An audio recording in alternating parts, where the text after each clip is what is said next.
అంతర్జాతీయంగా ఒక కోర్టు ఒకటి ఉన్నది. ఆ కోర్టు చెప్తే అన్ని దేశాలు వినాలా వినొద్దా, ఇదొక సమస్య. మన దేశం గురించి వాళ్ళు పట్టించుకోరు.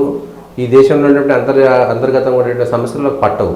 వాళ్ళు అంతర్జాతీయంగా పైనుంచి చూస్తారు. సో ఆ కోర్టుకు ఉన్నటువంటి అథెంటికేషన్ ఏంటి, వాళ్ళు చెప్పింది వినాలనా, అసలు ఏం చెప్పింది ఈ రెండు దేశాల గురించి? ఇప్పుడు international court of justice ICJ అనే పేరుతో అంతర్జాతీయ న్యాయస్థానాన్ని ఐక్యరాజ్య సమితి ఆధ్వర్యంలో పెట్టారు. ఈ అంతర్జాతీయ న్యాయస్థానానికి సంబంధించిన ఒప్పందం మీద సుమారు 95% దేశాలు సంతకాలు చేశాయి. అతి కొద్ది దేశాలు మాత్రమే దాని మీద సంతకాలు చేయలేదు. చైనా, ఇజ్రాయిల్ ఇట్లాంటి కొన్ని దేశాలు ఆ ఐసీజే ఒప్పందం మీద సంతకాలు చేయలేదు. ఆ ఐసీజే చెప్పిన తీర్పును అమలు చేయాల్సిన బాధ్యత సంతకాలు చేసిన ప్రతి దేశం మీద ఉంటుంది. ఒకవేళ అలా అమలు చేయలేని పరిస్థితుల్లో అమలు చేయించాల్సిన బాధ్యత ఐక్యరాజ్య సమితి యునైటెడ్ నేషన్స్ తీసుకుంటుంది. ఎందుకంటే అది యునైటెడ్ నేషన్స్లో అంతర్భాగం కాబట్టి. మనకి గతంలో చైనా నార్త్ చైనా సీకి సంబంధించి ఫిలిప్పీన్స్ వీటన్నిటి వివాదంలో ఐసీజే తీర్పు ఇచ్చినప్పటికీ చైనా దాన్ని లెక్క చేయట్లేదు. ఎందుకంటే నేను సంతకం పెట్టలేదని ఇంకోటని చైనా వినడం లేదు. సో వినాలి వినకూడదు అనేది అక్కడ ఆయా దేశాల పరిస్థితులు ఉంటాయి. వాళ్ళు ఎలా అమలు చేయించాలి ఏంటి అనేది అంతర్జాతీయంగా ఉన్న రాజకీయ పరిస్థితులకు అనుగుణంగా ఉంటుంది. కాకపోతే ఆ తీర్పుకి నైతికంగా ఒక బలమైన మద్దతు ఉంటుంది. ఎందుకంటే పలు దేశాల నుంచి ఎంపిక చేయబడ్డ 20 మంది న్యాయమూర్తులతో కూడిన న్యాయస్థానం ఒక తీర్పు ఇచ్చింది అని అంటే ఆ తీర్పుకి నైతిక విలువలు, నైతిక మద్దతు, నైతిక బలం ఉంటుంది. సో అటువంటి తీర్పును ఆ కోర్టు ఇచ్చినప్పుడు దాన్ని కొంతమేర అంగీకరించే పరిస్థితి అంతర్జాతీయంగా దేశాలకు తలెత్తుతుంది. కాబట్టి కొంతన్నా సరి చేసుకునే ప్రయత్నం చేయాలి, మరీ ఎదురు తిరిగితే తప్ప.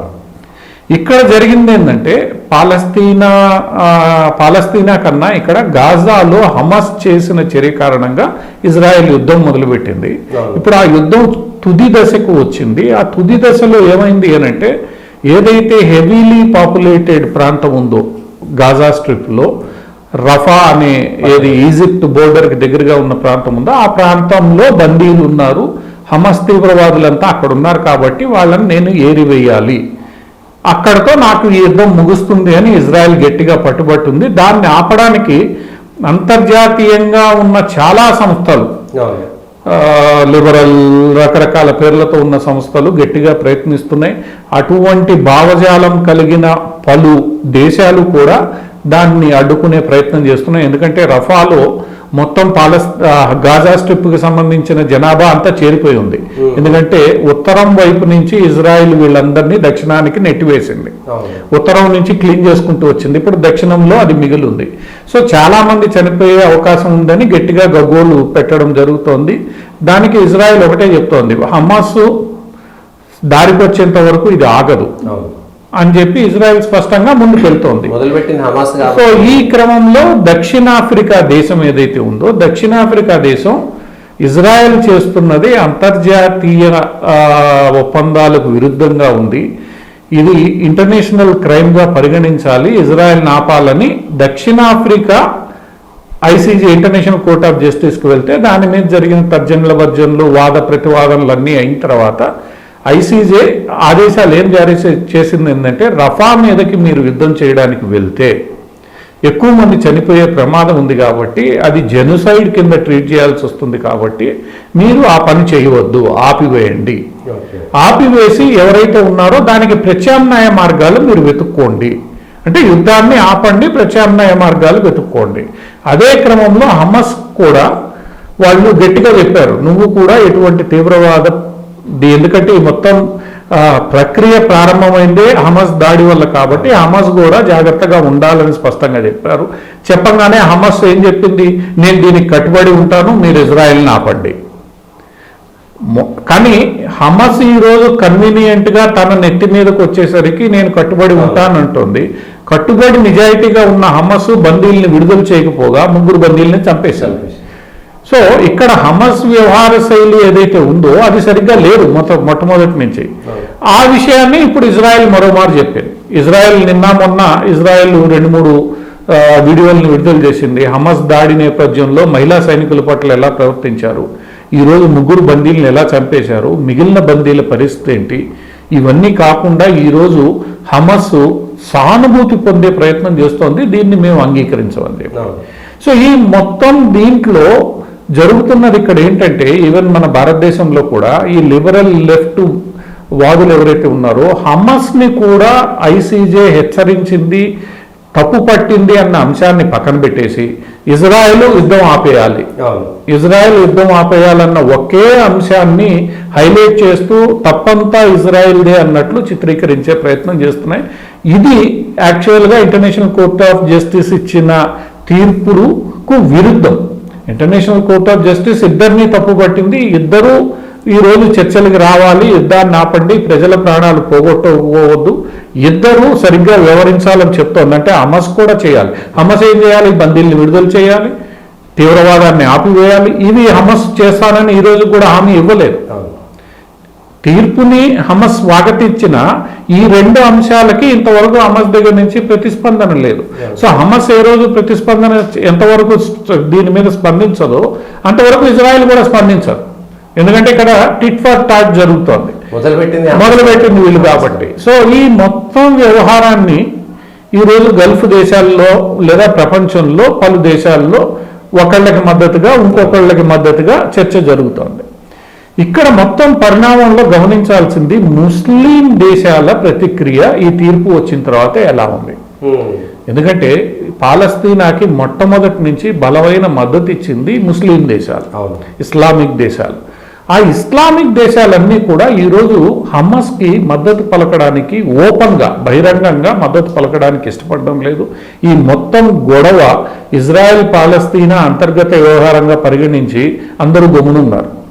సౌదీ అరేబియా మాట్లాడడం లేదు, ఖతార్ మాట్లాడడం లేదు, ఈజిప్ట్ మాట్లాడడం లేదు, తర్వాత ఈ యమన్, ఓమన్, వీళ్ళు ఒక్క యమన్లో హౌతీలు తప్ప మిగతా అందరూ ఏవైతే ఇస్లామిక్ దేశాలని మనం చెప్పగల పాకిస్తాన్ కావచ్చు, టర్కీ కావచ్చు, అటువైపు ఉన్న సిరియా లేదా పక్కనున్న జోర్డాన్, వీళ్ళెవరూ కూడా ఈ మొత్తం వ్యవహారంలో హమాస్కి ఓపెన్గా మద్దతు పలకట్లేదు.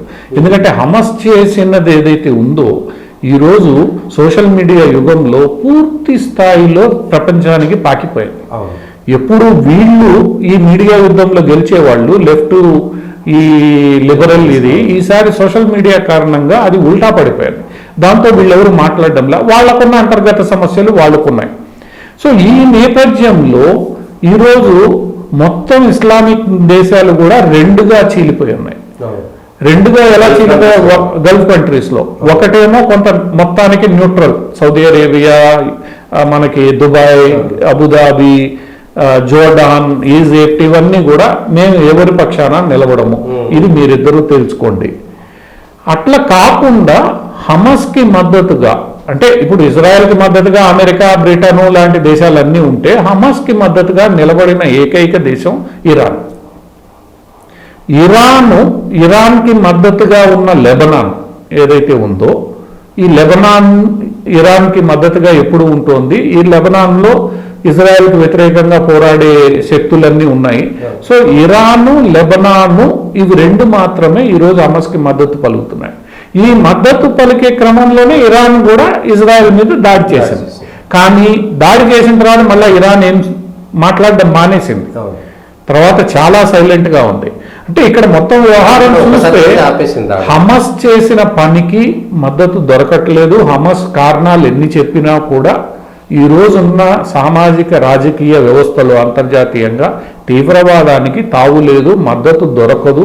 ఇస్లామిక్ దేశాల నుంచి కూడా మద్దతు దొరికే అవకాశం లేదని గతంలోనే పాకిస్తాన్కి తేలిపోయింది, ఆఫ్ఘనిస్తాన్కి తేలిపోయింది. ఈరోజు హమాస్ కూడా అర్థం చేసుకోవాలి. అర్థం చేసుకుని ఈ మొత్తం వ్యవహారాన్ని సామాజికంగా, రాజకీయంగా పరిష్కరించుకోవాలి తప్ప తీవ్రవాదాన్ని ఉపయోగించి పరిష్కరిస్తే అది ముందుకెళ్ళదు. ఈరోజు ఇంటర్నేషనల్ కోర్ట్ ఆఫ్ జస్టిస్ చెప్పింది కూడా, మీరు తీవ్రవాదాన్ని విడవాలి, ఇటువంటి భావనలు పనికిరావు, మీరు వీటన్నిటిని విడిచి దీనికి రాజకీయ పరిష్కారం కనుక్కోవాలి. ఇది బేసిక్గా ఇంటర్నేషనల్ కోర్ట్ ఆఫ్ జస్టిస్ చెప్పింది. అయితే దీన్ని మొత్తం వక్రీకరించడం జరుగుతుంది. ఇజ్రాయెల్ ఆపమన్నారు, మరి హమాస్ సంగతి ఏంటి? అవును. హమాస్ గురించి చెప్పింది కూడా వీళ్ళందరూ రాయాలి, అది మీడియా రాయట్లేదు. ఈవెన్ భారతీయ మీడియా కూడా అవును. పూర్తిగా ఏకపక్షంగానే రాయడం అనేది ఒక రకంగా దురదృష్టకరం. అవును. ఉన్న విషయాన్ని ఉన్నట్లుగా మీడియా చెప్పగలగాలి, చెప్పట్లేదు. అవును.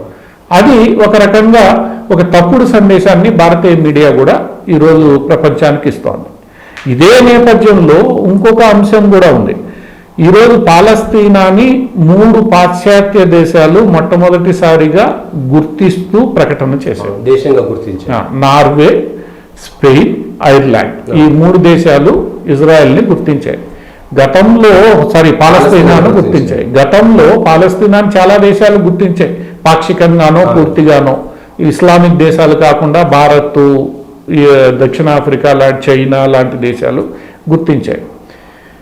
ఈరోజు ఈ పాశ్చాత్య దేశాలు ఒక అడుగు ముందుకేసాయి, గుర్తించాయి. అంటే ఒక రకంగా 2 స్టేట్ థియరీ ఏదైతే యాసిన్ అరాఫత్ టైంలో ఇజ్రాయెల్ పాలస్తీనా నాయకుల మధ్య జరిగిన ఏదైతే ఒప్పందం జరిగిందో ఆ ఒప్పందం ప్రకారం 2 దేశాలు, పాలస్తీనాకు ఒక దేశము, ఇజ్రాయెల్కి ఒక దేశము, 2 ఉండాలి. అవి 2 తమ సమస్యల్ని పరిష్కరించుకొని కలిసిమెలిసి జీవించాలి అన్నది ఆ ఒప్పందం ఉంది. కానీ ఆ ఒప్పందాన్ని తూట్లు పొడిచింది ఎవరు? హమాస్. ఎందుకంటే ఆ ఒప్పందాన్ని ఏ రోజు హమాస్ అంగీకరించలేదు. అంగీకరించని పరిస్థితుల్లో పాలస్తీనా అథారిటీ నెమ్మదిగా గాజాని వదిలిపెట్టేసింది. ఇది పాలస్తీనాలో భాగం కాదన్నట్లు మాట్లాడడం మొదలైంది. ఆ క్రమంలో ఏమైపోయింది, ఈరోజు పాలస్తీనా అథారిటీ చెప్పినా హమాస్ వినే పరిస్థితుల్లో లేదు. గాజా పరిస్థితి ఏందో ఎవరికి తెలియదు. ఇటువంటి నేపథ్యంలో ఈ 3 దేశాలు పాలస్తీనాని గుర్తించడం కరెక్ట్ కాదని చెప్పి ఇజ్రాయెల్ కూడా మాట్లాడింది. ఎందుకంటే 2 దేశాలు ఉండాలి అని అంటే శాంతియుతంగా ఉండాలి అని అంటే మేము వాళ్ళ మీద దాడి చేస్తున్నది, వాళ్ళు మా మీద దాడి చేస్తున్నారు కాబట్టి ఇది ఆగితే తప్ప ఈ 2 దేశాలు సాధ్యం కాదు. అందువల్ల ఈ టైంలో మీరు తీసుకున్న చర్య తప్పని చెప్పి ఇజ్రాయెల్ చెప్తుంది. అది కూడా సమంజసమే. ఎందుకంటే ఈరోజు మనం పాకిస్తాన్, ఇండియా, పాకిస్తాన్ విడిపోయాయి. కాశ్మీర్లో ఇబ్బంది వచ్చింది. ఇబ్బంది అడ్డం పెట్టుకుని ఈ రోజు కూడా పాకిస్తాన్ మన దేశంలో ఈరోజు నరేంద్ర మోడీ వచ్చి గట్టిగా చెప్పేంత వరకు నా జోలికి వస్తే నేను తంతాననేదాకా పాకిస్తాన్ ప్రతిరోజు వేలు పెడుతుంది. ఎందుకు వేలు పెట్టాలి? ఇద్దరు కలిసి ఉంటే ఇబ్బంది లేదు. ఈరోజు పాకిస్తాన్లో ధరలు పెరుగవు, పాకిస్తాన్లో అన్నానికి కరువు ఉండదు. అయినా కూడా ఇక్కడ కొన్ని మతపరమైన దీని కారణంగానే ఇదంతా జరుగుతుంది. ఈరోజు ఇజ్రాయెల్ పాలస్తీనా మధ్య కూడా అదే. పాలస్తీనాలో 70% మంది ప్రజలు శాంతి కోరుకున్నా కూడా హమాస్ నేతృత్వంలో ఉన్న గాజాలో కోరుకోవట్లేదు. అది కోరుకోనంత కాలం అవి 2 దేశాలు శాంతిగా ఉండలేవు. సో ఇది మొత్తం హమాస్ చేస్తున్న చర్యలే. గత 3-4 దశాబ్దాలుగా హమాస్ కారణంగానే ఇజ్రాయెల్ పాలస్తీనా సెటిల్ కావట్లేదు. ఆ విషయాన్ని అంతర్జాతీయ సమాజం గట్టిగా గుర్తించాలి. గుర్తించి హమాస్ని తీవ్రంగా తప్పు పడితే తప్ప, ఈరోజు ఐసీజే అదే పని చేసింది. ఆ ఐసీజే చేసిన పనిని మిగతా దేశాలు కూడా గుర్తించి తీవ్రంగా తప్పుపట్టి వీటికి మా మద్దతు ఉండదు అని స్పష్టం చేస్తే తప్ప బహిరంగంగా ఈ సమస్య సాల్వ్ కాదు.